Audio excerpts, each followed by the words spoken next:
Assalamualaikum warahmatullahi wabarakatuh. Bismillahirrahmanirrahim. Anak-anak, dalam dunia yang semakin terhubung, penting untuk kita menghargai dan menghormati perbedaan. Maka pada kesempatan kali ini, saya ingin mengajak anak-anak untuk belajar bersama mengenai penerapan nilai-nilai moderasi beragama, terutama untuk siswa. Ada kata-kata mutiara yang mengatakan agama yang terbaik adalah yang mengajarkan kedamaian dan menghormati perbedaan. Di sini kita akan mengeksplorasi bersama bagaimana nilai-nilai moderasi beragama dapat memperkaya kehidupan kita sehari-hari, terutama bagi siswa. Namun sebelumnya, saya ingin mengajak anak-anak untuk lebih tahu apa sih sebenarnya moderasi beragama. Moderasi beragama adalah sikap yang menghormati kepercayaan orang lain sambil tetap teguh pada keyakinan kita sendiri. Allah Subhanahu wa taala berfirman dalam Al-Qur'an yang artinya untukmu agamamu dan untukku agamaku. Quran Surat Al-Kafirun ayat 6. Ini berarti bahwa kita tidak boleh memaksakan pandangan kita pada orang lain, tetapi mencari cara untuk hidup berdampingan dengan damai dan harmonis.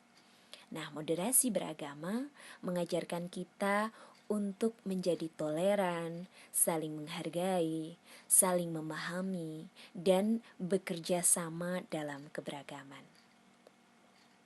Kemudian, mengapa moderasi beragama itu penting?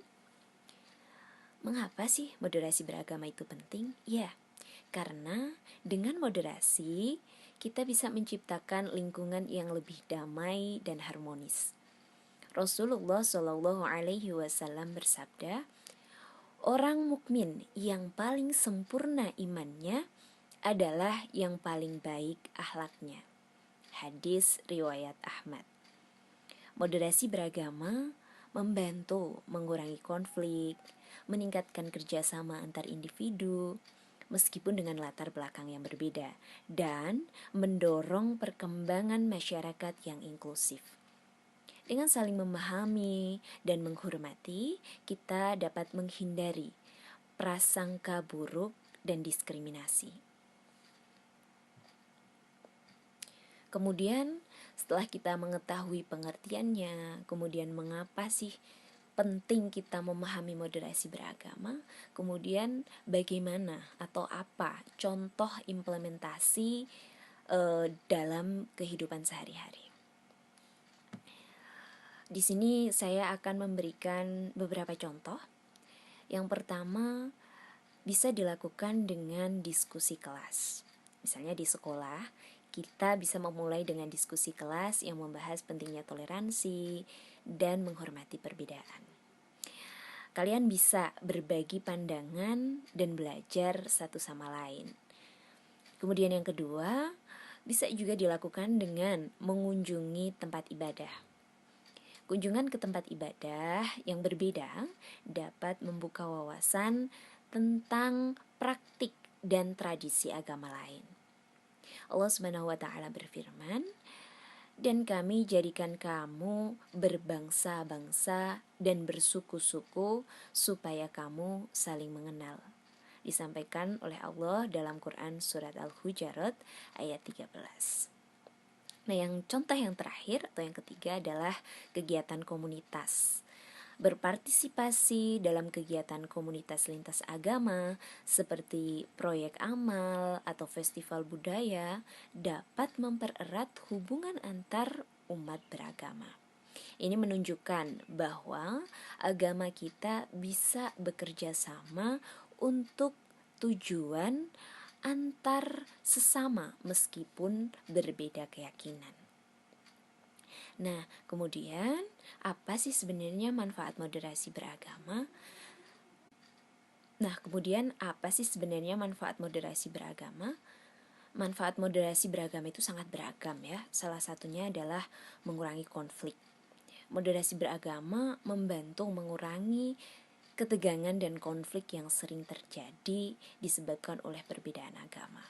Sebagaimana sabda Rasulullah, tidak akan masuk surga orang yang memutuskan hubungan kekeluargaan. Hadis riwayat Bukhari. Dan yang kedua, membantu kerjasama menjadi lebih baik.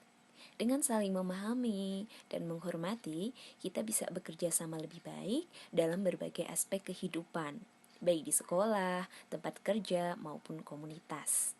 Nah, yang terakhir adalah lingkungan yang harmonis.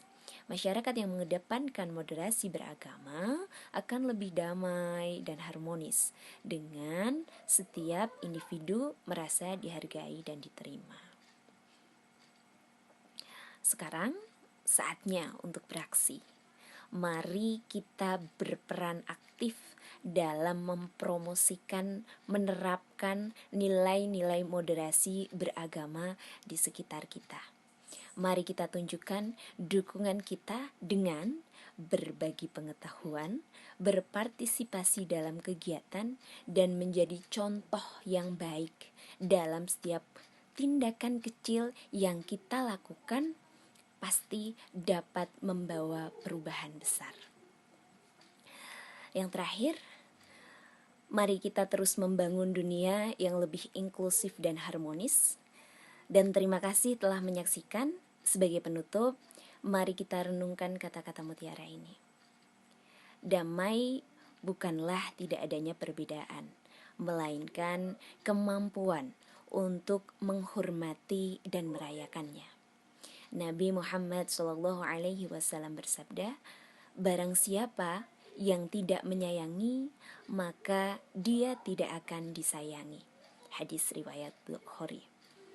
Jangan lupa berbagi video ini untuk mendukung gerakan moderasi beragama kita. Bersama kita membuat perbedaan. Ikuti kami di media sosial dan gunakan hashtag moderasi beragama untuk tetap terhubung. Terima kasih. Saya akhiri. Wassalamualaikum warahmatullahi wabarakatuh.